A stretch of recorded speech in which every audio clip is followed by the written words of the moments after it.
네, 안녕하세요 여러분. 이곳은 안식처 이한입니다. 지난 한 주는 또 어떻게 보내셨을까요? 기록적인 폭우로 인해 곳곳에서 산사태와 침수가 일어났는데 모두 평안하신지 모르겠습니다. 저는 친구 한 명이 생일이어서 오랜만에 고등학교 친구들과 만남을 좀 가졌습니다. 6개월 만에 만났는데도 어색하지 않고 서로 웃고 떠들 수 있는, 또 각자의 위치에서 저와 같은 고민을 하고 어떻게든 치열하게 살아보려 노력하는 그런 친구들이 있어서 위로를 많이 받기도 했습니다. 지금 여러분들의 고민은 무엇인가요? 저는 취업을 하면 모든 게 다 끝날 줄만 알았는데 지금 이 일을 전문적으로 하는 게 맞는지, 또 지금 이 회사에 다니는 게 맞는지 참 고민이 많아지는 나날인 것 같습니다. 여러분들과 저도 서로 비슷한 고민을 하고 또 해답을 찾아가는 것에 있어서 서로 위로가 되었으면 합니다. 오늘 제가 들려드릴 책은 규칙 없음, No Rules Rules, 규칙이 없는 게 규칙이다라는 그런 책입니다. 저의 직무랑 연관이 있는 책이기도 한데요. 넷플릭스 다들 즐겨보시죠. 넷플릭스가 단기간에 성장할 수 있었던 조직 문화, 인사 원칙에 대해서 알려주는 책입니다. 대부분의 한국 기업에서는 볼 수 없는 휴가 규정 폐지, 또 출장 및 경비 승인 폐지 등 직원들에게 자유와 책임을 주어 업무를 신속하고 탄력적으로 할 수 있는 그런 넷플릭스만의 문화입니다. 과연 이게 한국에서 가능할지는 모르겠지만 또 필요하신 분들 인사이트를 얻어가셨으면 좋겠습니다. 그럼 책 들려드리겠습니다. 사람은 누구나 일정한 재능을 가지고 있다. 직원이 120명이었을 때는 특출한 사람도 있었고 나름대로 괜찮은 능력을 갖춘 사람도 있었다. 꽤 많은 인재가 곳곳에서 자리를 지키고 있는 셈이었다. 해고 사태 이후로는 80명의 정예만 남았다. 전체로 보면 사람의 수가 줄었지만 직원 한 사람이 가진 재능의 크기는 더욱 커졌다. 인재 밀도가 증가한 것이다. 사람들이 일하고 싶어하는 회사는 인재 밀도가 높은 회사라는 사실을 우리는 경험으로 확인했다. 뛰어난 성과를 올리는 사람은 인재 밀도가 전체적으로 높은 환경에서 특히 제 실력을 발휘한다. 우리 직원들은 서로에게 더 많은 것을 배웠고 각 팀은 성과를 더 많이 그리고 더 빨리 올렸다. 그 때문에 개인의 의욕과 만족도가 커졌고 회사 전체로 봐도 더 큰 성과를 올렸다. 우리는 최고의 인재들과 함께 일하게 된다면 이미 순조롭게 진행되던 일도 전혀 새로운 차원에서 새로운 국면으로 맞으며 더욱 놀라운 방향으로 발전한다는 사실을 알게 되었다. 무엇보다 재능이 뛰어난 동료들과 일하게 되면 신이 나고 특별한 영감을 받게 되어 일할 맛이 난다. 80명이 전부였던 그때 7천여 명이 근무하는 지금이나 그 점에는 변함이 없다. 나중에 깨닫게 된 사실이지만 팀에 평범한 사람이 한두 명 섞여 있으면 팀 전체의 성과가 떨어진다. 탁월한 인재 5명과 평범한 사람 2명이 함께 있으면 그 팀은 평범한 팀이 된다. 왜일까? 사람들이 싫어할 일을 하게 만들어 능률을 떨어뜨린다. 남보다 탁월한 능력을 발휘하고 싶은 직원을 회사에서 나가게 만든다. 평범한 사람도 받아준다는 사실을 보여줌으로써 문제를 복잡하게 만든다.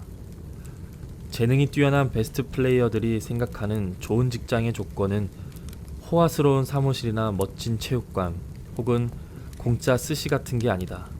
그들에게 중요한 건 재능 있고 협동심이 강한 사람들과 함께 일하는 즐거움이다. 일을 더 잘할 수 있게 해주는 사람이 필요하다. 모든 직원이 뛰어나면 서로에게 배우고 서로가 의욕을 불어넣어 성과는 수직으로 상승한다. 성과는 전염성이 강하다. 2001년의 직원 해고 사태를 통해 리드는 좋든 나쁘든 성과는 전염된다는 사실을 알았다. 펠프스 교수는 패티와 내가 2001년에 이미 알아낸 사실을 실험으로 입증했을 뿐이다. 팀에 평범한 사람 몇몇이 끼어 있으면 그들의 탐탁지 않은 능력이 다른 사람에게 전염되어 조직 전체의 성과를 떨어뜨릴 가능성이 크다. 우리 중 누구나 그런 전염성 강한 행동을 한두 번 정도는 겪어봤을 것이다. 나는 12살 때 경험했다. 나는 1960년에 매사추세츠에서 태어났다. 특별한 재주나 눈에 띄는 점이라고는 전혀 없는 아주 평범한 아이였다.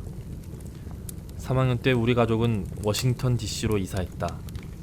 새로운 환경이었지만 모든 것이 순조로웠고 친구들도 많이 사귀었다. 하지만 6학년과 7학년 때 같은 반이 된 켈빈이란 녀석이 문제였다. 그 아이로 인해 친구들 사이엔 주먹 다짐이 끊이지 않았다. 켈빈이 누구를 콕 집어 괴롭히거나 못살게 군 것은 아니었지만 녀석은 늘 특이한 행동으로 우리들을 자극해서 친구끼리 싸우게 만들었다. 아무 상관도 없는 녀석 때문에 벌어진 엉뚱한 싸움에 끼고 싶진 않았지만 그랬다가는 비겁한 소리를 들을 것 같았다. 싸우고 나서도 우리는 온종일 누가 이기고 누가 졌는지를 두고 따지고 또 따졌다. 켈빈만 아니었다면 서로 싸울 일도 없고 아마 서로 사이좋게 잘 놀았을 아이들이 말이다. 하지만 매일 반복되는 상황이 진절이 나기 싫어 아빠가 매사추세츠로 다시 돌아가게 되었다고 말씀하셨을 때 나는 떠나는 날만 손꼽아 기다렸다. 2001년 해고 사태 이후에도 넷플릭스에는 직장 분위기를 흐리는 사람들이 소수 남아 있었다. 그뿐만 아니라 일을 능숙하게 처리하지 못하는 사람도 많았다. 일일이 사례를 들기도 어려울 정도였다. 그런 사람들이 늘어나자 다른 사람들까지 그 정도면 되는 줄 착각하게 되어 모든 사람의 성과가 저하됐다.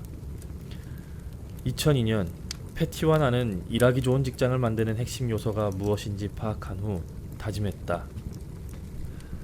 최우선 목표인 지속적인 전진을 위해 모든 수단을 동원해서라도 해고 사태 직후의 인재 밀도를 유지하기로 한 것이다. 그렇게 하면 성과는 자연스럽게 따라올 것이다. 우리는 바람직하지 못한 행동을 하거나 본보기가 될 만한 성과를 내지 못하는 직원은 해고하게끔 매니저들을 훈련시켰다. 나는 로비의 안내요원부터 고위 임원진에 이르기까지 해당 분야에서 가장 뛰어난 성과를 올리면서도 협동 능력이 타고난 직원들로 넷플릭스를 채우는데 총력을 기울였다. 이것은 넷플릭스 이야기의 기반이 되는 가장 중요한 점이다. 빠르고 혁신적인 직장은 소위 말하는 비범한 동료들로 구성이 된다. 다양한 배경과 견해를 가지고 있는 비범한 동료들은 재능이 뛰어나고 창의력이 남다르며 중요한 업무를 능숙하게 처리하는 동시에 다른 사람들과 긴밀히 협력한다. 이 첫 번째 점이 확실하게 자리 잡지 않으면 다른 원칙도 제 기능을 하지 못한다. 비판을 듣기 좋아하는 사람은 거의 없다. 자신이 한 일에 대해 누가 조금이라도 안 좋은 이야기를 하면 누구나 민감해져서 상대의 의도를 의심하고 화부터 내게 된다. 부정적인 피드백을 받을 때 인간의 눈에는 신체적인 위협을 받을 때와 마찬가지로 싸우거나 달아나는 반응을 보이는데 혈류로 호르몬이 분비되고 대응 시간이 빨라지며 감정이 격해진다. 1대1로 비난받는 것보다 더 싫은 것은 여러 사람 앞에서 부정적인 피드백을 받는 것이다. 기조연설 도중 동료들 앞에서 내게 피드백을 준 그 여성의 이야기는 실제로 내게 많은 도움이 되었다. 그녀는 내게 도움이 되는, 그것도 당장 도움이 될 수 있는 정보를 가지고 있었다. 그러나 다른 사람들이 있는 데서 피드백을 받는 순간 나의 두뇌에서는 위험 정보 사이렌이 울렸다. 인간의 두뇌는 매우 강력한 생존 기계인데, 그런 두뇌가 구사하는 가장 성공률이 높은 생존 기법은 수적으로 안전을 찾으려는 욕구다. 그래서 우리는 끊임없이 집단적 거부의 신호를 경계한다. 원시 시대에는 그런 신호는 고립이나 죽음으로 이어지는 경우가 많았다. 누군가가 부족원들 앞에서 특정인의 실수를 공개적으로 발언하면 두뇌의 가장 원초적인 부분이자 늘 위험을 살피는 손해 편도의 경보가 발령된다. 이 무리가 너를 제거하려고 한다. 이런 일이 닥쳤을 때 원초적인 동물적 본능은 달아나는 것이다. 이와 달리 긍정적 피드백은 두뇌를 자극하여 옥시토신을 분비시킨다. 옥시토신은 엄마가 아기에게 젖을 먹일 때 행복감을 느끼게 만드는 호르몬이다. 정직하고 상호 발전적인 피드백보다 그저 칭찬 듣기를 좋아하는 사람이 압도적으로 많은 것도 전혀 이상한 일은 아니다. 그러나 연구 결과에 따르면 우리는 모두 진실을 들어야 한다는 것을 본능적으로 이해한다. 2014년에 컨설팅 업체인 젠거 포크먼은 약 1000여 명의 사람들로부터 피드백에 관한 자료를 수집했다. 그 결과 칭찬이 기분 좋은 피드백이긴 하지만 잘못을 지적해주는 피드백이 긍정적 피드백보다 그들의 성과를 향상시키는 데 도움이 됐다고 밝히니가 그렇지 않은 이보다 3배 많았다. 그러나 대부분의 사람은 긍정적인 피드백이 그들의 성공에 별다른 영향을 주지 않았다고 대답했다. 그 밖에도 이 조사에는 참고할 만한 통계가 몇 가지가 더 있다. 응답자의 57%가 긍정적 피드백보다 오류 수정 피드백을 더 선호한다고 답했다. 응답자의 72%가 오류 수정 피드백을 받으면 성과가 더 좋아질 것이라고 답했다. 응답자의 92%가 전달 방법만 적절하다면 부정적인 피드백이 성과를 향상시킬 것이라는 데 동의했다. 일을 제대로 하지 못한다는 말을 들으면 우선 기운이 빠지고 불쾌해진다. 하지만 시간이 조금 지나면 사람들은 해당 피드백이 정말 도움이 되었다고 생각을 고친다.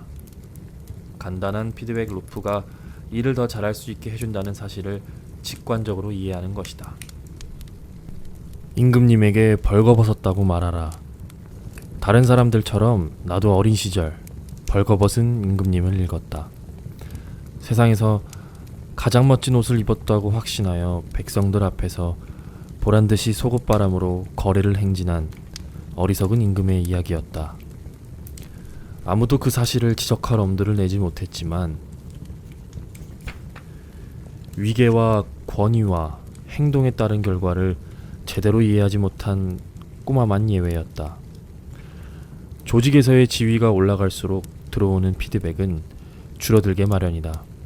따라서 자칫하다가는 벌거벗은 채 일하거나 자신만 모르고 다른 사람들은 모두 아는 실수를 저지르고도 태어날 수 있다. 이는 단순한 기능장애에 그치지 않고 더 큰 위험을 초래한다. 사무보조 직원이 커피 주문을 헷갈려 엉뚱한 커피를 갖고 왔을 때는 지적하지 않아도 된다. 그런 피드백은 없어도 크게 문제가 되지 않기 때문이다.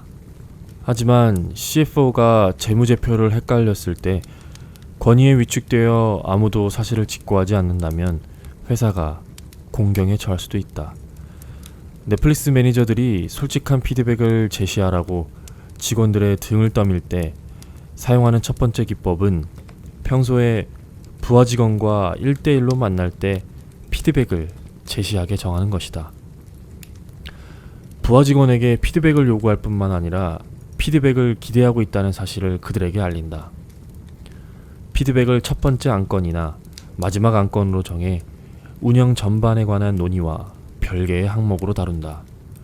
상사인 자신에게 피드백을 제시하게끔 부하 직원을 독려한 다음 원하면 자신도 피드백을 제시한다. 피드백을 받을 때의 태도도 중요하다.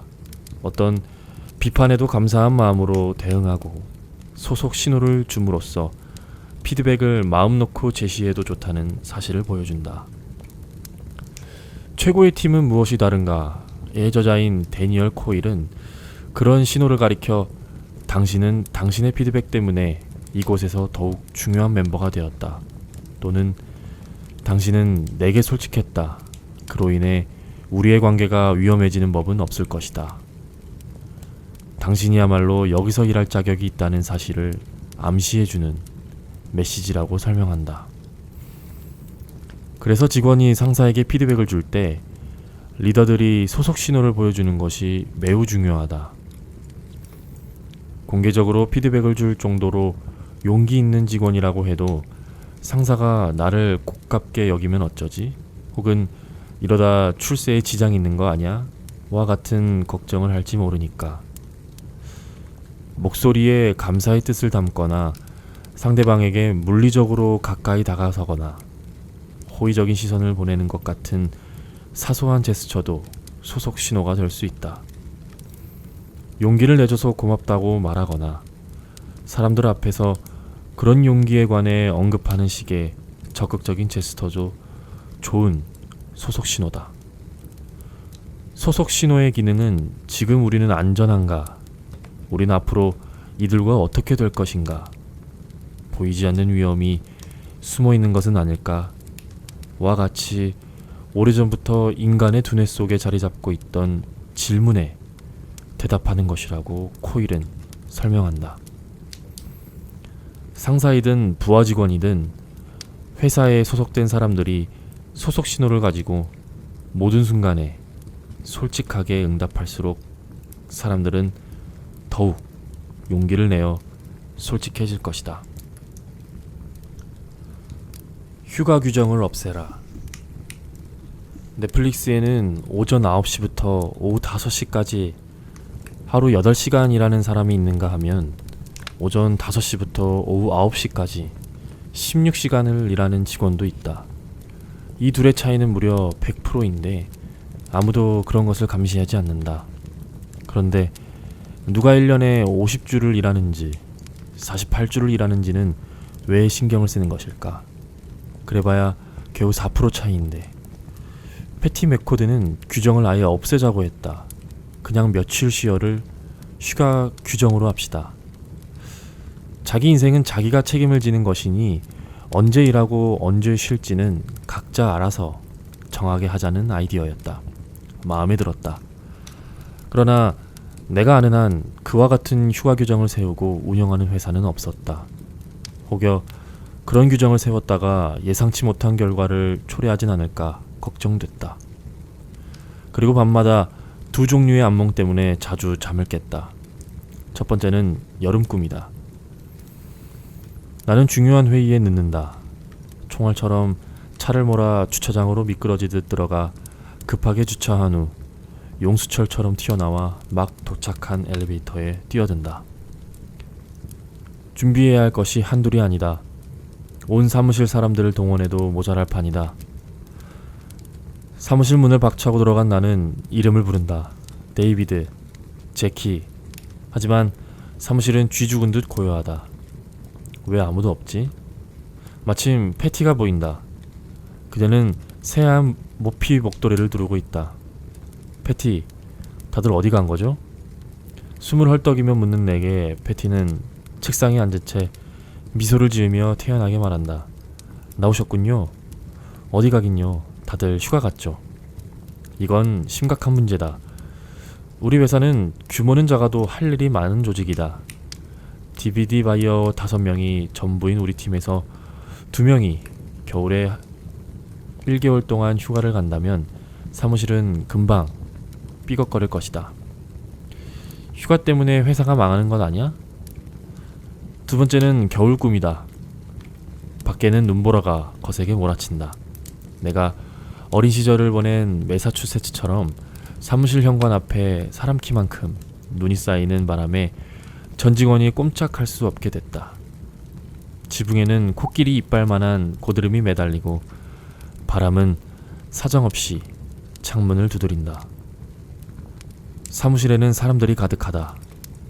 몇몇은 아예 주방 바닥에 누워 잠이 들었고 누군가는 초점 없는 눈으로 모니터를 들여다보고 있다. 갑자기 소름이 끼친다. 왜 아무도 일을 하지 않지? 왜 다들 지쳐 있는 거지? 나는 일 좀 하라며 바닥에서 자고 있는 사람들을 깨운다. 그들은 간신히 몸을 일으키지만 자리로 돌아가는 발걸음이 좀비와 다를 바 없다. 어쩌다 이 건물에 발이 묶여 탈진한 채 이러고 있는 거지? 사실 그 이유를 모르는 건 아니다. 몇 해째 휴가를 가지 못했으니까. 나는 휴가 기간을 정해주지 않으면 아무도 휴가를 내지 않을까봐 걱정했다. 휴가 규정 폐지가 자칫 휴가 폐지 규정이 되는 것은 아닐까? 우리가 이룩한 대단한 혁신은 대부분 직원들이 근무하지 않을 때 생각해낸 아이디어에서 시작됐다. 닐 헌트가 대표적인 경우다. 영국 출신인 닐은 거의 20년 가까이 CPO로 일했다. 패티는 그에게 막대기 끝에 얹힌 두뇌라는 별명을 지어주었다. 그가 193cm가 넘는 키와 연필처럼 호리호리한 몸매에 유별나게 명석한 두뇌를 가졌기 때문이었다. 닐은 오늘의 넷플릭스를 만든 수많은 기술적 혁신을 직접 감독하고 지휘했다. 그는 휴가 때면 극한의 아웃도어 활동으로 감춰두었던 열정을 불태웠다. 닐은 오지에 고립된 장소만 골라다녔는데 휴가를 마치고 돌아와서는 사업을 한 단계 진전시키는 기막힌 아이디어를 내놓곤 했다. 언젠가는 아내와 함께 얼음톱을 들고 시에라 네바다 산맥 북부로 가서 이글루를 짓고 일주일을 살다 온 적도 있다. 돌아온 그는 고객이 영화를 취향에 맞게 선택하는 방법을 크게 계산한 새로운 수학적 알고리즘을 완성했다. 닐은 직원이 휴가를 가는 것이 회사에 도움이 된다는 것을 몸소 입증해 보였다. 휴식은 사고의 폭을 넓혀주어 창의적으로 생각하게 만들고 하던 일을 다른 각도에서 볼 수 있게 해준다. 시도 때도 없이 일에만 매달려 있으면 신선한 눈으로 문제를 바라볼 수 없다. 패티와 나는 임원회의를 소집했다. 휴가 규정을 없앨 구상을 하면서도 머릿속을 떠나지 않던 두 가지 상반된 우려를 논의하기 위해서였다. 몇 가지 문제가 예상됐지만 그래도 휴가 규정을 없애기로 했다. 단, 일단 시험 삼아 해보기로 했다. 우선은 모든 유급직이 원하는 시기에 원하는 만큼 휴가를 쓰게 허락했다. 사전 승인을 받을 필요도 없고 휴가를 가는 당사자나 매니저 모두 며칠을 떠나 있는지 따지거나 확인하지 않게 했다. 몇 시간 자리를 비울지, 하루를 빠질지, 일주일을 빠질지, 한 달을 떠나 있을지도 당사자가 정하기로 한 것이다. 실험은 순조롭게 진행되었고 그래서 지금까지도 그런 식의 휴가 규정을 운영하면서 우리는 많은 혜택을 누리고 있다. 휴가 기간을 정하지 않는 방침은 최고의 인재들을 유치하고 유지하는 데도 큰 도움이 되었다. 특히 출근부를 찍는 방식에 저항감을 갖는 Y세대와 밀레니얼 세대의 호응이 눈에 띄었다. 규정을 없애니 관료주의적 풍조가 줄었고 누가 언제 얼마 동안 자리를 비우는지 추적하는 데 들여야 했던 행정비용도 사라졌다. 무엇보다 그러한 자유는 직원들이 자신의 휴가를 잘 활용하리라는 걸 회사가 믿고 있다는 걸 보여줌으로써 그들 스스로 더욱 책임감 있게 행동하게끔 부추겼다. 물론 그렇긴 하지만 다른 몇 가지 필요한 조치를 취하지 않고 휴가 규정부터 없애면 내가 꾸었던 두 가지 안목 중 어느 하나가 현실이 될 수 있다. 책임질 자유를 주라. 직원에게 휴가를 가고 싶은 대로 가라고 하면 하늘이 무너질 줄 알았다. 하지만 달라진 것은 없었다. 예외가 있다면 사람들의 만족도가 조금 올라간 것 같았고 3주 연속 주당 80시간씩 일한 뒤 브라질 아마존의 야노마니 부족을 찾아가는 것처럼 조금 별나게 자유를 만끽하는 직원들이 있는 정도다. 우리는 성과를 많이 내는 직원들이 스스로 생활을 통제할 수 있게 하는 한 가지 방법을 알아냈다. 그리고 그런 통제가 오히려 모두를 더 자유롭게 해준다는 사실도 확인했다. 인재 밀도가 높았기에 우리 직원들은 이미 양심과 책임의식을 가지고 행동하고 있었다. 솔직한 문화가 정착되었기에 누군가가 제도를 역이용하거나 주어진 자유를 남용하기라도 하면 주변 사람이 이를 지적해 상황을 바로잡았다. 그와 동시에 아주 중요한 현상이 발견됐다. 직원들의 주인의식이 한층 높아졌다는 걸 피부로 느끼게 된 것이다. 냉장고에 우유가 상했다는 것을 알면 얼른 버리는 등 아주 사소한 것에서부터 그런 특징이 보였다.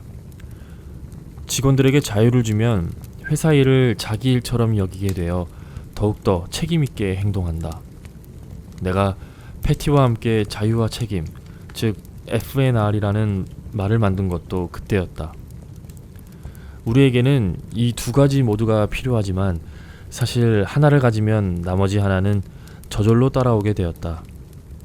그래서 그런 생각을 하게 됐다. 자유는 내가 예전에 생각했던 것처럼 책임의 대립 개념이 아니다. 오히려 자유는 책임을 향해 가는 통로다. 생각이 거기에 미치자 나는 없앨 수 있는 규정이 더 없는지 찾아보았다. 그렇게 나온 것이 출장과 경비에 관한 규정이다. 출장 및 경비 승인을 없애라. 넷플릭스도 초기에는 여느 스타트업과 다를 바 없었다. 출장 시 어떻게 시간을 활용하고 어떤 호텔에 묵으라는 것을 정해놓은 명문화된 규정도 없었다. 회사 규모가 매우 작았기에 중요한 물품을 사면 금방 눈에 띄었다. 직원들은 필요한 것을 마음 놓고 샀지만 조금 심했다 싶으면 누군가가 알아내어 바로잡았다. 그러나 2004년 넷플릭스는 상장한 지 2년이 지난 어엿한 중견기업이 되었다.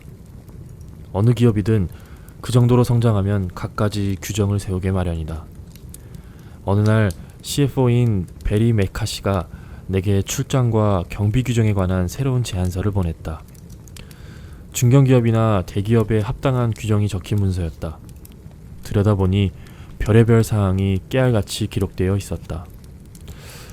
어떤 직위의 매니저들이 비즈니스 클래스를 이용할 수 있는지, 직원들이 승인 없이 살 수 있는 비품은 무엇인지, 컴퓨터 같은 비싼 물품을 구할 때 어느 선까지 결제를 받아야 하는지 등 명시되어 있었다. 마침 얼마 전에 휴가 규정을 없앤 터라 나는 새로운 통제 절차를 마련하는 시도에 반대했다. 직원들을 제대로 뽑고 경영진이 확실하게 모범을 보이고 맥락을 충분히 설명하면 규정이 없어도 회사를 원활하게 운영할 수 있다는 사실을 우리는 확인했다. 베리도 내 생각에 동의했지만 직원들에게 회사 돈을 현명하게 쓰는 법을 가르치려면 명확한 맥락을 정해야 한다는 점을 내게 상기시켰다. 나는 캘리포니아의 해안도시 하프문베이에서 회의를 소집했다. 상정된 안건 중에는 규정이 없는 상태에서 직원들에게 지출 요령을 명확하게 알리는 방법 등이 포함되었다. 우리는 일어날 수 있는 여러 사례를 검토했다. 몇몇 사례는 긴 설명이 필요 없는 것들이었다. 페덱스로 가족에게 크리스마스 선물을 보낼 때는 비용 청구를 할 수 없다. 그러나 의외로 모호한 상황이 많았다. 업무 목적으로 할리우드에서 열린 파티에 참석하는데 주최자에게 줄 선물로 초콜릿 상자를 샀다면 비용을 청구할 수 있는가? 수요일마다 집에서 일한다면 프린트에서 뽑은 용지값을 부담하는 건 회사인가 개인인가? 딸이 학교 숙제를 하느라 같은 용지를 사용했다면 어떻게 되는가? 모두의 의견이 일치한 경우는 직원이 회사 물건을 훔쳤을 경우 해고한다는 것 뿐이었다. 그때 클로이라는 디렉터가 끼어들었다. 나도 월요일에 회사 물건을 슬쩍 했어요. 프로젝트를 끝내기 위해 밤 11시까지 일하는 바람에 장을 못 봤거든요. 퇴근하려는데 다음날 아침에 아이들에게 해줄 아침거리가 없다는 생각이 들어 사무실 주방에서 치리오스 미니 박스 4개를 가져갔어요. 그럴 수 있을 것 같다. 규정이나 정책을 아무리 상세하게 정한다고 해도 이런 경우에는 있으나 마나다. 현실에는 규정을 적용하기 어려운 미묘한 부분이 의외로 너무 많았다. 나는 직원들에게 회사 돈을 아껴 쓰라고 말하는 정도만 하자고 제안했다. 무언가를 구입할 때는 자기 돈을 쓸 때처럼 꼼꼼히 따져봐야 한다. 우리는 그렇게 첫 번째 지출 가이드라인을 작성했다. 회사 돈을 내 돈처럼 생각하고 쓰라. 괜찮은 아이디어라고 생각했다. 나는 내 돈도 아끼고 회사 돈도 아껴 쓴다. 다른 사람도 그러리라 생각했다. 하지만 지켜보니 모두가 내 마음 같지는 않았다. 지출 성향도 사람마다 너무 달라서 여러 가지 문제가 생겼다. 데이비드 웰스 같은 사람이 있는가 하면 그 반대인 사람도 있었다. 데이비드는 2004년에 우리가 마침 이런 문제를 논의할 때 재무 담당 부사장으로 우리 그룹에 합류했다. 그리고 2010년부터 2019년까지 CFO 직책을 맡았다. 회사 돈을 내 돈처럼 생각하고 쓰라는 말만으로 직원들에게 큰 기대를 할 수는 없다. 7자릿수 연봉을 받는 부사장 라스는 내게 본인은 호사 부리는 재미로 산다며 급료를 받는 대로 다 써버린다고 농담처럼 말하곤 했다.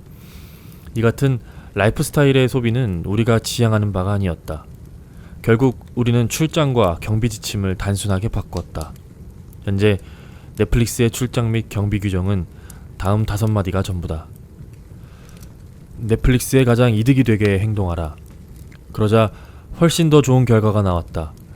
비즈니스 미팅을 위해 LA에서 멕시코까지 항공편으로 이동할 때 비즈니스석을 이용하는 것은 회사에 가장 이득이 되는 선택이 아니다.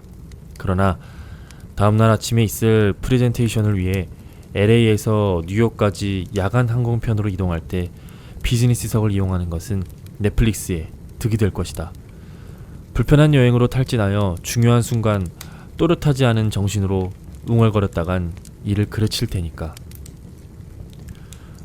모든 것을 공개하라. 매니저들은 대부분 투명성이라는 개념을 좋아한다.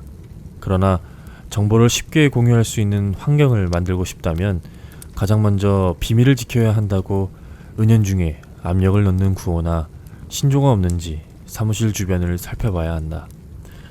예전에 실리콘밸리에서 한 회사를 경영하고 있는 CEO 친구를 만나기 위해 사무실로 찾아간 적이 있다. 조직의 투명성을 매우 중시하는 친구였는데 그는 일터에서의 개방성을 높일 수 있는 여러 가지 과감한 조치로 언론에 조명을 받기도 했다. 그 회사에 도착한 나는 엘리베이터를 타고 본사 건물 꼭대기층으로 갔다. 안내 직원이 나를 길고 조용한 복도로 이끌었다. CEO의 사무실은 구석에 있었다. 평소 개방형 사무실 정책을 쓴다는 그의 말대로 사무실 문은 열려 있었지만 문 밖에는 비서가 마치 문지기처럼 앉아 있었다. 나는 그 친구가 조용한 구석에 방을 마련해야 할 이유가 있을 것으로 짐작했다. 보나마나 밤에는 문을 잠그고 경비를 세워두겠지. 문들은 다 열어두었지만 그 회사는 이렇게 외치는 것 같았다. 여기엔 비밀이 많아. 내가 넷플릭스의 전용 집무실은 물론 서랍이 딸린 칸막이 책상 하나 두지 않는 것도 그 때문이다. 낮 시간에 직원들과 토의할 일이 있으면 회의를 미리 잡아두지만 내 조수는 나의 미팅 대부분이 다른 사람의 직무실에서 이루어진다는 사실을 잘 알고 있다. 누구에게 용건이 있으면 그를 호출하기보다 그 사람이 일하는 곳으로 찾아가는 편이다. 나는 특히 걸으면서 회의하는 것을 좋아한다. 그렇게 개방된 상태에서 회의하다 보면 도중에 다른 직원들과도 자주 마주치게 된다. 사무실만 문제가 되는 건 아니다. 폐쇄된 공간은 그곳이 어디든 은밀한 곳이라는 인상과 함께 서로를 믿을 수 없다는 의미를 드러낸다. 회사 초기에 싱가포르 지사로 출장을 갔을 때 나는 직원들이 로커를 하나씩 갖고 있어서 저녁에 퇴근할 때는 그곳에 개인용품을 놓고 잠그는 것을 보았다. 그때 나는 잠금 장치부터 없애라고 한마디 했다. 하지만 이런 종류의 신호만으로는 부족하다. 모든 사람이 가능한 한 많은 것을 공유하게 하여 투명성을 일상화하는 것이 리더의 몫이다.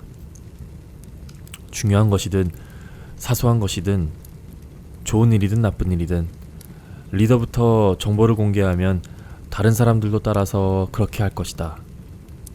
넷플릭스에서는 이것을 선샤이닝이라고 부른다. 우리는 이렇게 밝은 햇볕에 온몸을 드러내듯 가능한 한 많은 것을 공개하려고 노력한다.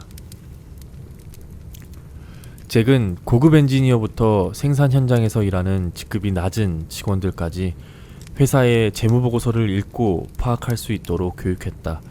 그는 고등학교 교육을 받지 못한 직원들에게도 손익계산서 보는 법을 상세히 설명했다.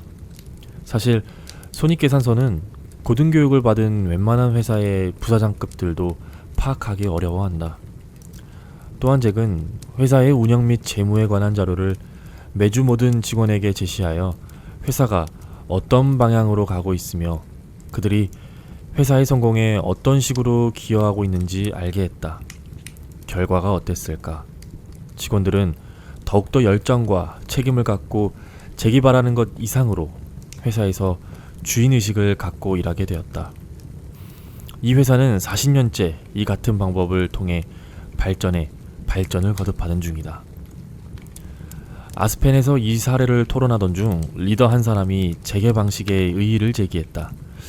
나는 우산을 씌워 직원들을 보호하는 것이 리더가 할 일이라고 생각합니다.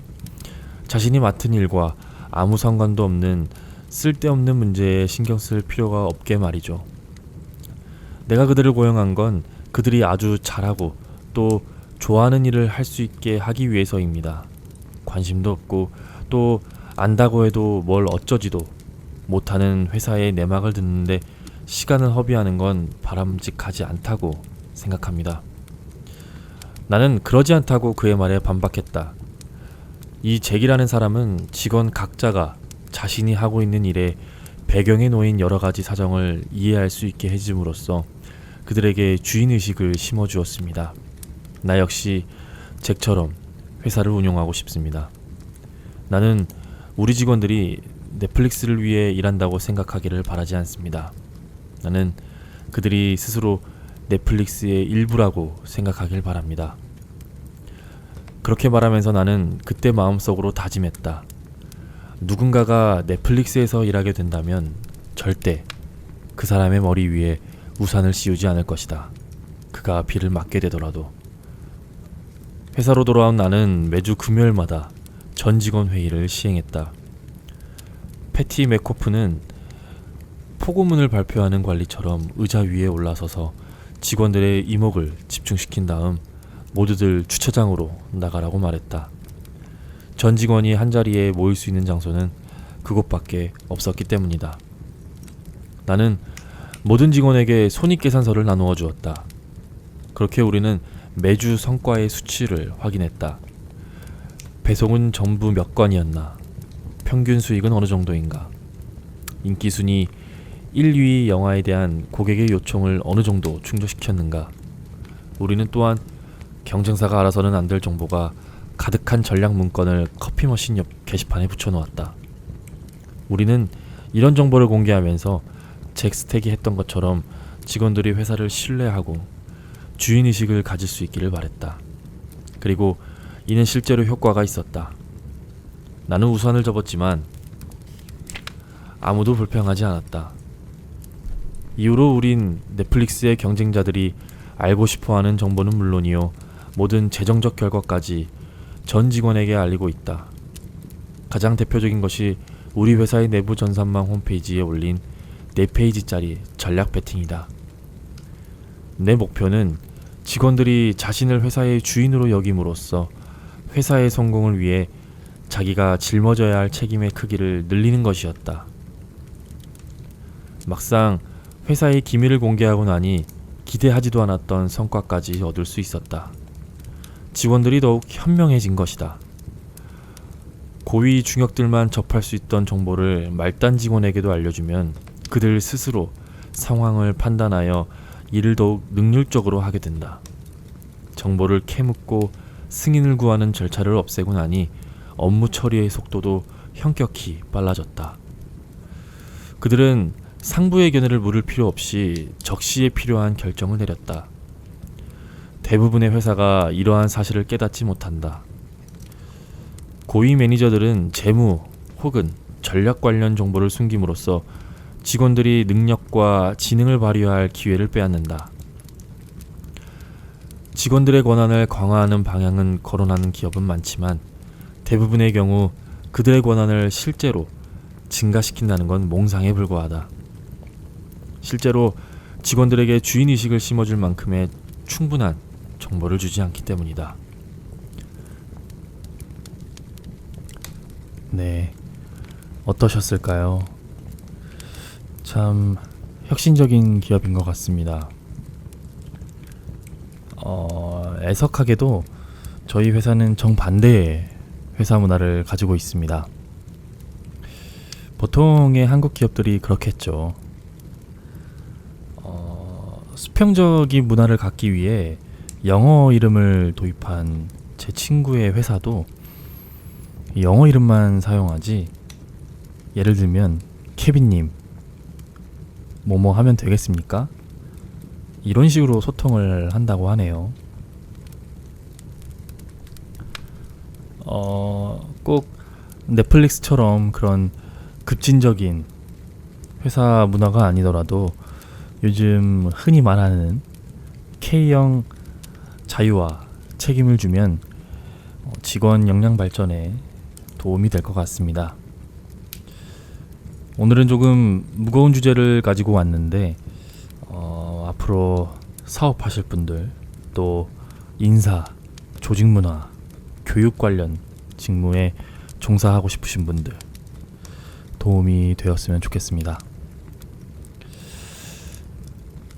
네, 오늘 하루도 정말 고생 많으셨고요. 편안한 밤 되시길 바라겠습니다.